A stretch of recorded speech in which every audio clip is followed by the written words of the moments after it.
Start ಮಾಡೋಣ ಹಾಗಾದರೆ. ನಮಸ್ತೆ ಎಲ್ಲ ಅಕೌಂಟೆನ್ಸಿ ವಿದ್ಯಾರ್ಥಿಗಳೇ, ಎಲ್ರಿಗೂ ಅಕೌಂಟೆನ್ಸಿ ಕರ್ನಾಟಕ ಕ್ಲಾಸಿಗೆ ಸ್ವಾಗತ ಕೋರುತ್ತಾ. ಇವತ್ತಿನ ಕ್ಲಾಸಲ್ಲಿ ನಾವೇನು ಮಾಡ್ತಾ ಇದ್ದೀಪ್ಪ ಅಂದರೆ ಫಸ್ಟ್ ಪ್ರಾಬ್ಲಮ್ ಅಂದರೆ ಈ ಒಂದು ಬ್ಯಾಂಕ್ ರೀಕನ್ಸಿಲಿಯೇಷನ್ ಸ್ಟೇಟ್ಮೆಂಟಲ್ಲಿ ಮೊದಲ ಪ್ರಾಬ್ಲಮ್ನ ಇವತ್ತು ನೋಡ್ತಾ ಇದ್ವಿ. ಆ ಕ್ವಶನನ್ನು ನೀವೆಲ್ಲರೂ ಈಗ ಏನು ಮಾಡಬೇಕಂತೆ ಬರ್ಕೋಬೇಕಾಗತ್ತೆ. ಅದು ಕ್ವಶನ್ ಬ್ಯಾಂಕಲ್ಲಿರುವಂಥ ಪೇಜ್ ನಂಬರ್ 68 ಒಂದು ಕ್ವಶನ್ ಇದೆ. ಈ ಕ್ವಶನನ್ನು ಇವತ್ತು ನಾವು ಸಾಲ್ವ್ ಮಾಡ್ತಾ ಇದ್ವಿ. ಹಾಗಾದರೆ ವಿದ್ಯಾರ್ಥಿಗಳೇ, ಲಾಸ್ಟ್ ಕ್ಲಾಸಲ್ಲಿ ನಾವೇನು ಮಾಡಿದ್ವಿ, ಫಾರ್ಮ್ಯಾಟನ್ನು ನೋಡಿದ್ವಿ.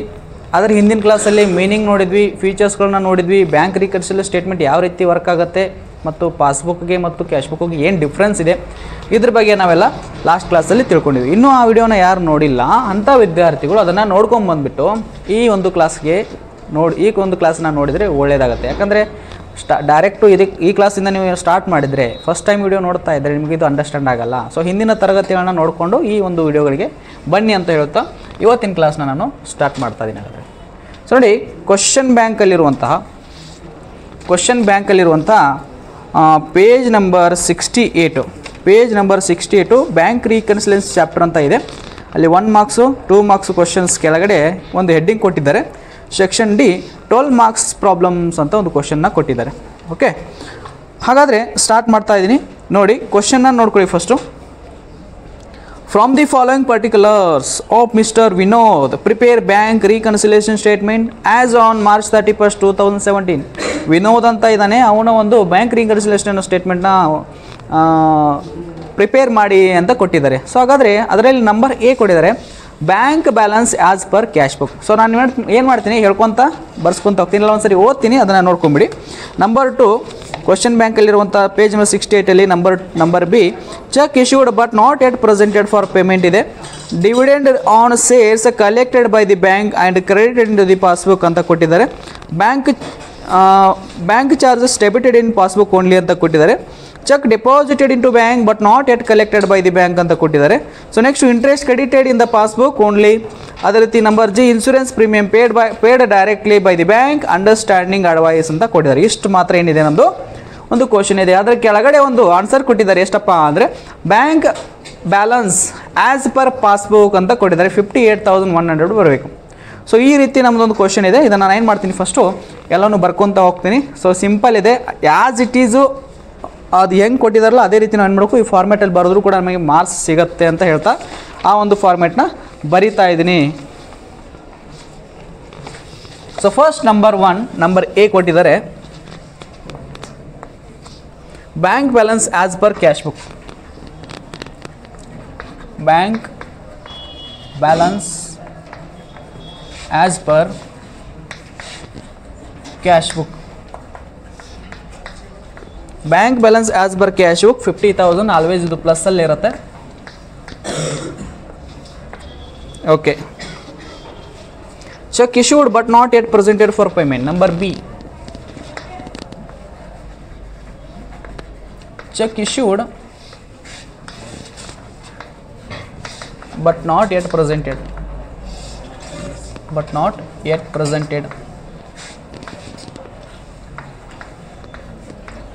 For payment. Cheque issued but not yet presented for payment. ಇದನ್ನ ಆಮೇಲೆ ಅಮೌಂಟ್ ಬರಿತೀನಿ. Number C, dividend on share collected by the bank. Dividend on shares collected by the bank.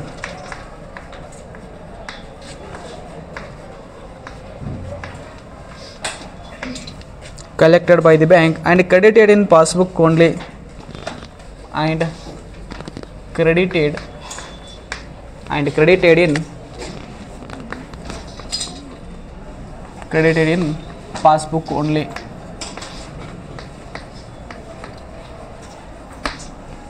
Number D,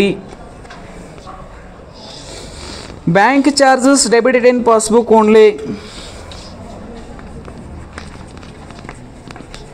Bank charges debited in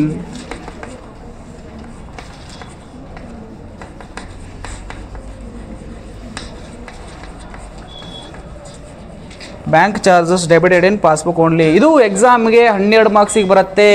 fix question, 100% question, ಚೇಂಜಸ್ಸೇ ಇಲ್ಲ, ಪಕ್ಕಾ question ಇದು.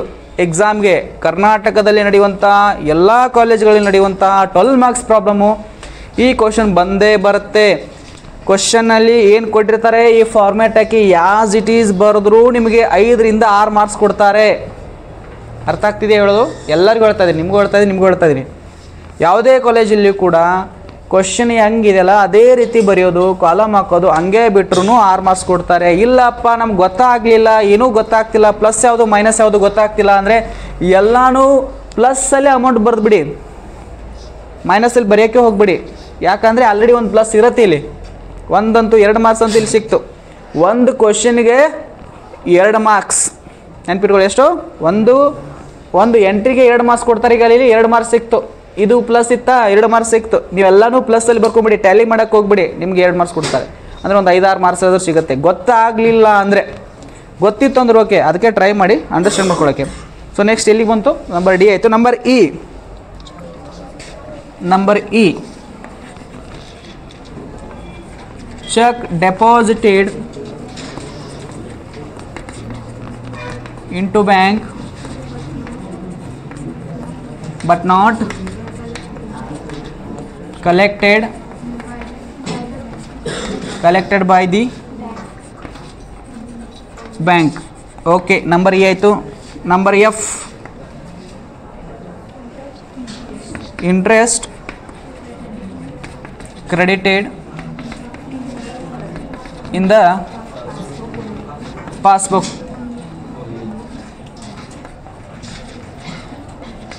Next,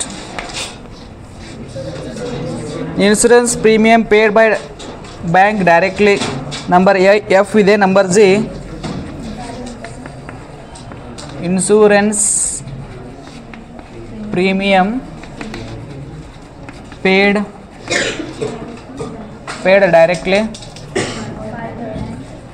directly by the bank and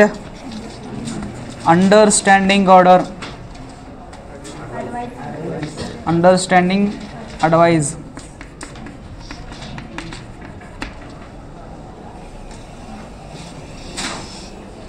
okay, ಇಷ್ಟು ನಮ್ಮದು question ಇದೆ. ಈ ಕ್ವಶನನ್ನು ಏನು ಮಾಡೋಣ, ನೀವೆಲ್ಲರೂ ನೀವು ಬರ್ಕೊಳ್ಬೇಕಾಗತ್ತೆ. ನೋಡೋಣ, ಇದ್ರ ಬಗ್ಗೆ ಎಕ್ಸ್ಪ್ಲೈನ್ ಮಾಡ್ತೀನಿ. ಫಸ್ಟ್ ಆಪ್ಷನ್ ನೋಡಿ, ಇಲ್ಲಿ 2 ಥರ ಬರುತ್ತೆ. Bank balance as per cash book. ಅರ್ಥ ಮಾಡ್ಕೊಳ್ಳಿ, ಕ್ಲೀನಾಗಿ ಅರ್ಥ ಮಾಡ್ಕೊಳ್ಳಿ. ಇದನ್ನು ನಾನೇನು ಹೇಳ್ತಿದ್ದೀನಲ್ಲ, ಇದನ್ನು ಭಾಳ ಇಂಪಾರ್ಟೆಂಟ್ ಇದೆ. Bank balance as per cash book ಇತ್ತಂದರೆ ಆ್ಯಸ್ ಇಟ್ ಈಸ್, ಪ್ಲಸ್ ಇದ್ದದ್ದು ಪ್ಲಸ್, ಮೈನಸ್ ಇದ್ದದ್ದು ಮೈನಸ್. ಒಂದು ವೇಳೆ ಬ್ಯಾಂಕ್ ಬ್ಯಾಲೆನ್ಸ್ ಇಲ್ಲಿ ಏನಾದರೂ ಪಾಸ್ಬುಕ್ ಅಂತ ಕೊಟ್ಟರು, ಪಾಸ್ಬುಕ್ ಅಂತ ಏನಾದರೂ ಹೊಸ ಆಪ್ಷನ್ ಬಂತು ಅಂದರೆ, ಕ್ವಶನ್ ಬ್ಯಾಂಕಲ್ಲಿ ಒಂದು ಕ್ವಶನ್ ಇದೆ, ನಿಮಗೆ ಮುಂದೆ ತೋರಿಸ್ತೀನಿ, ನಾನು ಹೇಳ್ತೀನಿ. ಕ್ವಶನ್ ಬ್ಯಾಂಕಲ್ಲಿ ಎಷ್ಟಪ್ಪ ಅಂದರೆ ಕ್ವಶನ್ ನಂಬರ್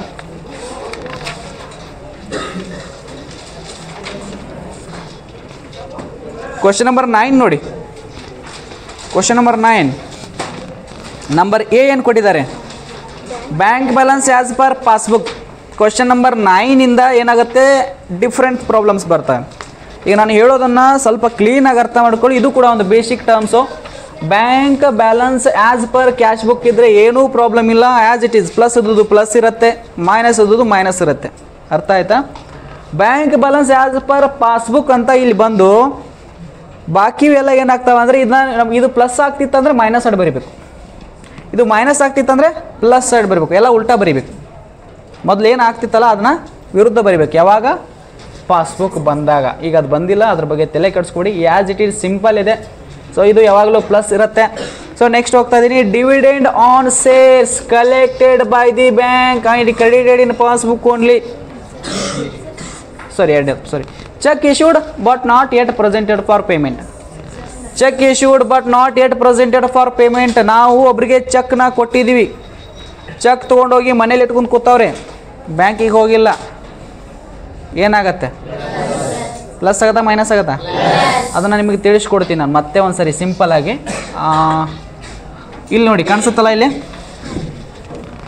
ಇದು ನಮ್ಮ ಬಿಸ್ನೆಸ್. ಸಿಂಪಲ್ಲಾಗಿ ಒಂದು ಡಯಾಗ್ರಾಮ್ ತೆಗಿತೀನಿ. ಇದು ನಮ್ಮ ಬಿಸ್ನೆಸ್ ಅಂತ ತಿಳ್ಕೊಳ್ಳೋಣ. ಒಂದು ಚೆಕ್ನ ಕೊಟ್ಟಿದ್ದೀವಿ, ಒಬ್ಬ ವ್ಯಕ್ತಿಗೆ ಒಂದು ಚೆಕ್ನ ಬರೆದು ಕೊಟ್ಟಿದ್ದೀವಿ. ನಮ್ಮ ಕ್ಯಾಶ್ ಬುಕ್ಕಲ್ಲಿ ಏನು ಮಾಡ್ತೀವಪ್ಪ ಅಂದರೆ, ನಮ್ಮ ಕ್ಯಾಶ್ ಬುಕ್ಕಲ್ಲಿ 5 ಲಕ್ಷ ರೂಪಾಯಿ ಇದೆ. ಎಷ್ಟಿದೆ? 5 ಲಕ್ಷ ರೂಪಾಯಿ ಇದೆ. ಬ್ಯಾಂಕ್ ಬ್ಯಾಲೆನ್ಸು ನಮ್ಮ ಕ್ಯಾಶ್ ಬುಕ್ಕಲ್ಲಿ 5 ಲಕ್ಷ ಇದೆ. ಇಲ್ಲಿ ಬ್ಯಾಂಕ್ ಇದೆ, ನಮ್ಮ ಬ್ಯಾಂಕಲ್ಲೂ ಕೂಡ ಎಷ್ಟಿದೆ? 5 ಲಕ್ಷ ರೂಪಾಯಿ ಇದೆ. ಹಂಗೆ ಇರಬೇಕು. ಬ್ಯಾಂಕಲ್ಲಿ 5 ಲಕ್ಷ ಇದೆ ಅಂದರೆ ಕ್ಯಾಶ್ ಬುಕ್ಕಲ್ಲೂ 5 ಲಕ್ಷ ಇರುತ್ತೆ. ರೈಟ್, ಇದ್ರ ಬಗ್ಗೆ ಹೇಳ್ಕೊಡ್ತಾ ಇದ್ದೀನಿ. ಫಸ್ಟ್ ಟ್ರಾನ್ಸಾಕ್ಷನ್ ಬಗ್ಗೆ ಹೇಳ್ಕೊಡ್ತಾ ಇದ್ದೀನಿ, ಚೆನ್ನಾಗಿ ತಿಳ್ಕೊಡ್ರಿ ಕರೆಕ್ಟಾಗಿ.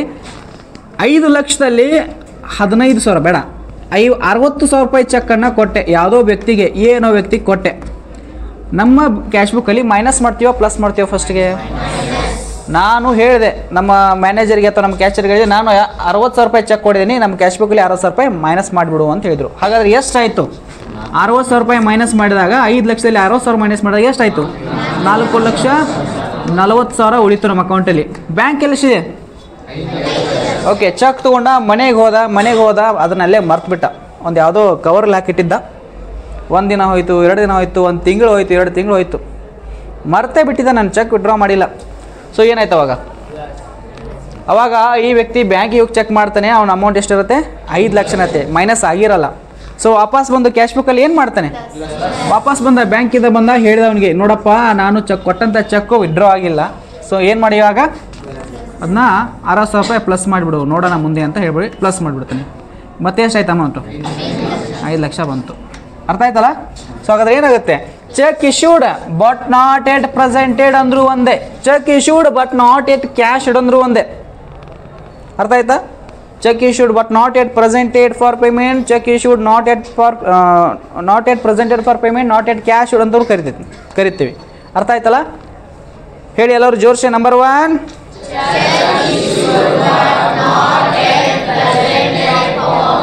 ಸ್ವಲ್ಪ ಜೋರ್ಸೆ ಹೇಳಬೇಕು.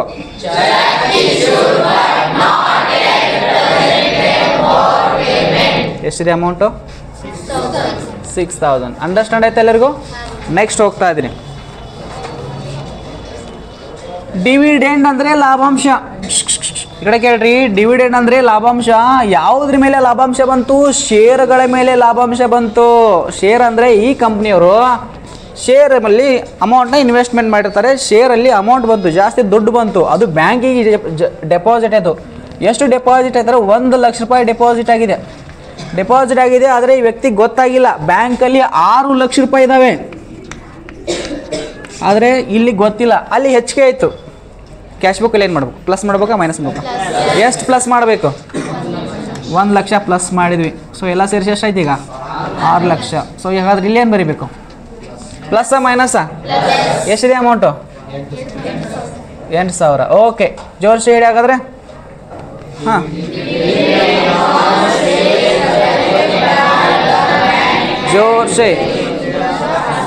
ಜೋರ್ಸೆ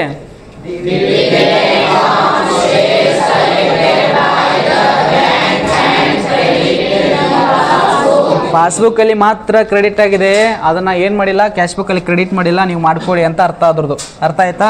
ಸೊ ನಂಬರ್ ಡಿ ಹೋಗ್ತಾ ಇದ್ದೀನಿ. Bank charges debited in passbook only. ಯಾರು ಹೇಳ್ತೀರಾ? ಮೈನಸ್ಸಾ plus? Bank charges debited in passbook only. ಬ್ಯಾಂಕಲ್ಲಿ ಕೆಲವೊಂದಿಷ್ಟು ಚಾರ್ಜಸ್ಗಳು ಮೈನಸ್ ಮಾಡಿದ್ರು. 10,000 ರೂಪಾಯಿ ಬ್ಯಾಂಕಲ್ಲಿ ಮೈನಸ್ ಮಾಡಿದರು, ಚಾರ್ಜ್ ಮಾಡಿದ್ರು. ನಮ್ಮ ಅಕೌಂಟ್ ಮೇಲೆ 10,000 ರೂಪಾಯಿ ಚಾರ್ಜ್ ಮಾಡಿದರು. ಅಲ್ಲಿ ಮೈನಸ್ ಆಯ್ತಂದ್ರೆ ಇಲ್ಲಿ ಏನಾಗುತ್ತೆ?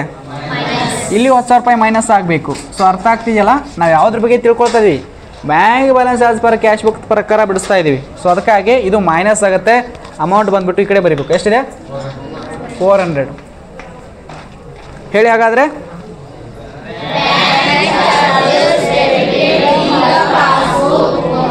ಜೋರ್ಸಿ.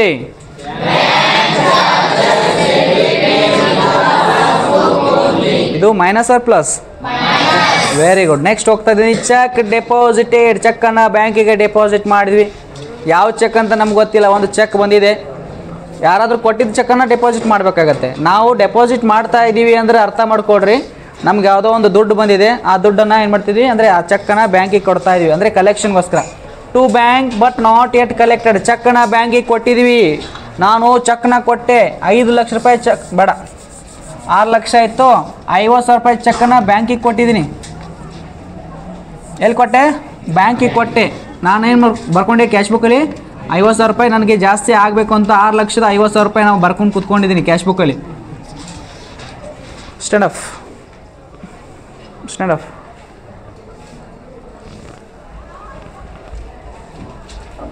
6 ಲಕ್ಷ ಇತ್ತು ನಮ್ಮ ಬ್ಯಾಂಕಲ್ಲಿ.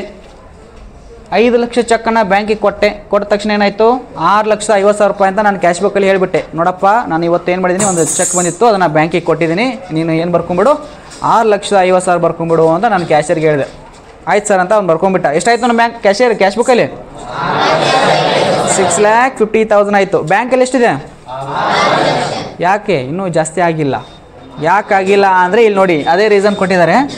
ಚೆಕ್ ಡೆಪಾಸಿಟೆಡ್ ಇಂಟು ಬ್ಯಾಂಕಿಗೆ ಕೊಟ್ಟಿದ್ದೀವಿ ಇಲ್ಲಿವರೆಗೂ okay, but not yet collected. ಬ್ಯಾಂಕಲ್ಲಿ ಆ ಚೆಕ್ ಕಲೆಕ್ಟೇ ಆಗಿಲ್ಲ. ಯಾಕೆ? ಚೆಕ್ ಡಿಸ್ಅನೌಡ್ ಆಗಿರ್ಬೋದು. ಡಿಸ್ಅನೌಡ್ ಅಂದರೆ ಚೆಕ್ ಹರಿದಿರ್ಬೋದು, ಚೆಕ್ಕಲ್ಲಿ ಸೈನ್ ಇರದೇ ಇರ್ಬೋದು, ಚೆಕ್ ಸೈನ್ ಮಿಸ್ಟೇಕ್ ಆಗಿರ್ಬೋದು, ಅಥವಾ ಚೆಕ್ಕಲ್ಲಿ ಕಲೆಕ್ಷನ್ ಮಾಡೋಕ್ಕೆ ಲೇಟ್ ಆಗಿರ್ಬೋದು, ಬ್ಯಾಂಕ್ ಮ್ಯಾನೇಜರ್ ಅದನ್ನು ಮರ್ತಿರ್ಬೋದು, ಎಲ್ಲಾದರೂ ಹರಿದು ಹೋಗಿದ್ದಿರ್ಬೋದು, ಹಿಂಗೂ ಆಗುತ್ತಲ್ಲ. ಸೊ ಹೀಗಾಗಿ ಆ ಚೆಕ್ಕು ಬ್ಯಾಂಕಲ್ಲಿ ಡೆಪಾಸಿಟ್ ಆಗಿಲ್ಲ. ಏನು ಮಾಡಬೇಕು? ನಮ್ಮ ಕ್ಯಾಶ್ ಬುಕ್ಕಲ್ಲಿ ಮೈನಸ್ ಎಷ್ಟು ಮಾಡಬೇಕು?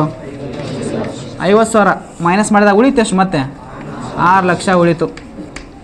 ಹಾಗಾಗಿ cheque deposited bank but not yet collected ಏನಾಗುತ್ತೆ? ಮೈನಸ್ ಆಗುತ್ತೆ. ಎಷ್ಟಿದೆ ಅಮೌಂಟ್? 5,000. ಓಕೆ, ಹಾಂ ಹೇಳಿ, ಜೋರ್ಸಿ ಹೇಳಿ.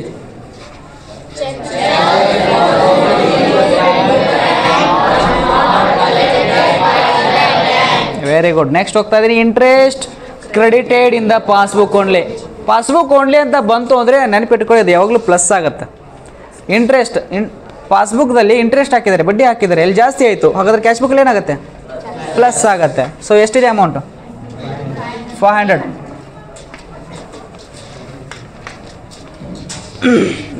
ನೆಕ್ಸ್ಟ್ ಏನಪ್ಪ? Insurance premium paid directly by the bank.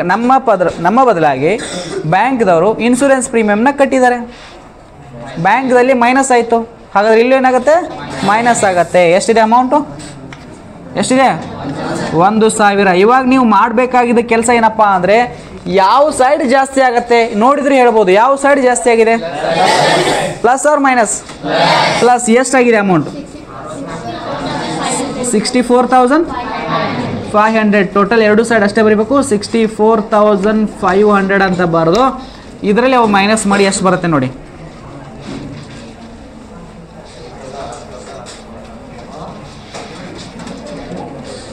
ಬೇಗ 58,100. ಸೊ ಆನ್ಸರ್ ಎಷ್ಟು ಕೊಟ್ಟಿದ್ದಾರೆ ಕ್ವಶನ್ ಬ್ಯಾಂಕಲ್ಲಿ? ಅಷ್ಟಿದೆ ಆನ್ಸರಾ? ಓಕೆ, ಲಾಸ್ಟ್ಗೆ ಏನು ಬರೀಬೇಕು ನೋಡಿ. Bank balance as per cash book ಇದೆ, ಇಲ್ಲಿ bank balance as per passbook ಇರಬೇಕು. ಅದಕ್ಕಾಗಿ bank balance as per pass book ಈ ಥರ ನಾವು ಸಾಲ್ವ್ ಮಾಡಬೇಕಾಗತ್ತೆ. ನೋಡಿದ್ರಲ್ಲ ವಿದ್ಯಾರ್ಥಿಗಳು, ಇವತ್ತಿನ ಒಂದು ಕ್ಲಾಸಲ್ಲಿ ನಾವು ಬ್ಯಾಂಕ್ ರೀಕನ್ಸಿಲಿಯೇಷನ್ ಸ್ಟೇಟ್ಮೆಂಟಲ್ಲಿರುವಂಥ ಒಂದು ಪ್ರಾಬ್ಲಮ್ನ, ಫಸ್ಟ್ ಪ್ರಾಬ್ಲಮ್ನ ಸಾಲ್ವ್ ಮಾಡಿದ್ದೀವಿ. ಏನಾದರೂ ಅಂಡರ್ಸ್ಟ್ಯಾಂಡ್ ಆಗಲಿಲ್ಲ ಅಂದರೆ ಕಮೆಂಟ್ಸ್ ಹಾಕ್ಬೋದು, ನೀವು ಕೂಡ ಕೇಳ್ಬೋದು ಅಂತ ಹೇಳುತ್ತಾ ಇವತ್ತಿನ ಕ್ಲಾಸ್ನ ಇಲ್ಲಿಗೆ ಕ್ಲೋಸ್ ಮಾಡ್ತೀನಿ. ಥ್ಯಾಂಕ್ ಯು, ಎಲ್ಲರಿಗೂ ಶುಭ ದಿನ.